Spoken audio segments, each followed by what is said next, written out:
Good day! My name is Samantha Pilanson from Grade 4 Diamond, under Mrs. Jesselyn Tabulina. And today, me and my dad, Ariel and Son, are going to do a storytelling about saving the birds. Saving the birds. One day in spring, four men were riding on horseback along a country road. These men were lawyers, and they were going to the next town to attend court.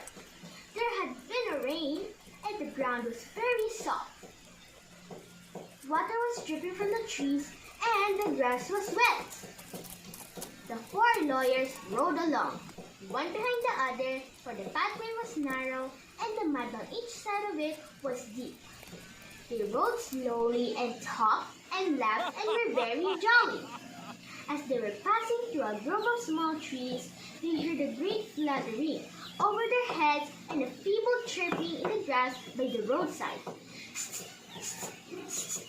Came the sound from the leafy branches above them. Came the sound from the wet grass. What is the matter here? Asked the first lawyer, whose name was Pete. Oh, it's only some old robins. Said the second lawyer, whose name was Harding. The storm has blown two of the little ones out of the nest. They are too young to fly, and the mother bird is making a great fuss about it. What a pity! They'll die down there in the grass. Said the third lawyer, whose name I forget. Oh well, they're nothing but birds. Said Mr. Harding. Why should we bother? Yes, why should we? Asked Mr. Speed. The three men, as they passed, looked down and saw the little birds fluttering in the cold, wet grass. They saw the mother robin flying about and crying to her mate. They rode on, talking and laughing as before. In a few minutes, they had forgotten about the birds. The fourth lawyer, whose name was Abraham Lincoln, stopped. He got down from his horse and very gently took the little ones up in his big warm hands. They did not seem frightened. They chirped softly as if they know they were safe. Never mind, my little pillows. Said Mr. Lincoln. I will put you back in your own cozy little bed. Then he looked up to find the nest from which they had fallen. It was high, much higher than he could reach. But Mr. Lincoln could climb. He had climbed many a tree when he was a boy. He put the birds softly, one by one, into their warm little room. Two other baby birds were there that had not fallen out. They all cuddled down together and were very happy.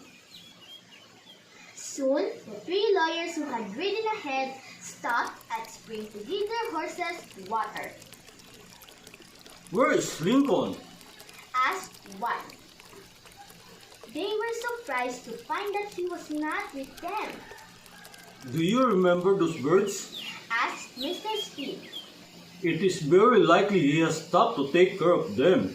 In a few minutes, Mr. Lincoln joined them. His shoes were covered in mud. He had torn his coat on the thorny tree.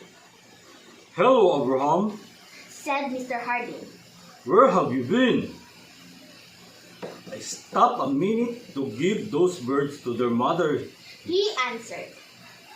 Well, we always knew you were a hero. Said Mr. Speed.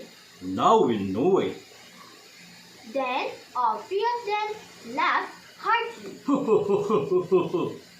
Thought it's so foolish that a strong man should take care so much trouble just for some worthless young birds. Gentlemen, Said Mr. Lincoln. I could not have slept tonight if I had left those helpless little robins to perish in the wet grass.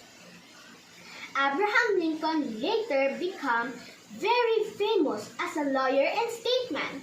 He was elected president and became one of the greatest Americans of all time. And that's the end of the story. What is the moral lesson of the story? The moral lesson of the story is Good actions give strength to ourselves and inspire good actions to others. A true hero is someone who is brave and helps not only people but also animals, like Abraham Lincoln. Thank you.